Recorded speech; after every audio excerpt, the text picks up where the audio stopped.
তো অবশেষে গেমটা আমারও ছেড়ে দিতে হইলো। বাট যখন ভাই প্লেয়ার গুলা সবাই এক একটি করে আনফ্রেন্ড করলাম না, তখন ভাই আর চোখের পানি ধরে রাখতে পারলাম না। আমি আর কি বলবো, আমার বলার কোনো ভাষা নাই।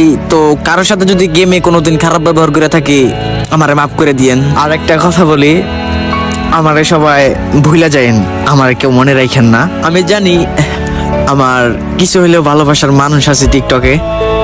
তো আগের আইডি ব্যান্ড বা হ্যাক বলেন, তো ওইটা যে কোনো কারণে চলে যায়, কিন্তু মানে এইটাতেও আমি মোটামুটি আপনাদের ভালোই কিন্তু ভালোবাসা পাইছি। যে ভালোবাসা পাই নাই তার কিন্তু কোনো মানে নাই। আপনারা অনেক ভালোবাসা দিয়েছেন, অনেক ভালোবাসা দিয়ে অনেক বড় একটা আইডি বানিয়ে দিয়েছিলেন। তো যাই হোক, আর হয়তো কোনোদিন ব্যাক করা হবে না ফ্রি ফায়ারে। তো অনেক স্মৃতি ছিল গেমটার মধ্যে, অনেক কতই গেমটার মধ্যে মজা করতাম, সবাইকে নিয়ে গ্রুপে আড্ডা দিতাম। আর হয়তো হবে না কোনোদিনও গেমটাতে ঢোকা।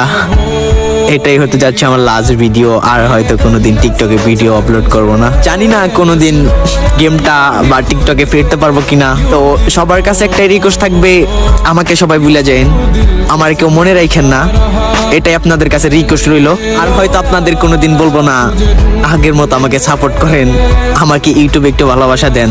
আর হয়তো এগুলা বলা হবে না। তবে যাই হোক, গেমটার মধ্যে অনেক অনেক অনেক বেশি স্মৃতি ছিল, যা কখনোই বলা সম্ভব না। জানি না বলতে পারবো কিনা। আর আপনাদের ভালোবাসার কথা এগুলো তো বলা সম্ভবই না। তো যাই হোক, কোনো কিছু যদি কোনোদিন গেমে কারোর সাথে কোনোদিন ভুল টোল করে থাকি, তাহলে মাফ করে দিয়েন ছোট ভাই হিসাবে। তো অবশেষে লাস্টে একটা কথাই বলতে চাই, আমার আর বলার মতো কোনো ভাষা নাই। তো আমায় সবাই মাফ করে দিয়েন।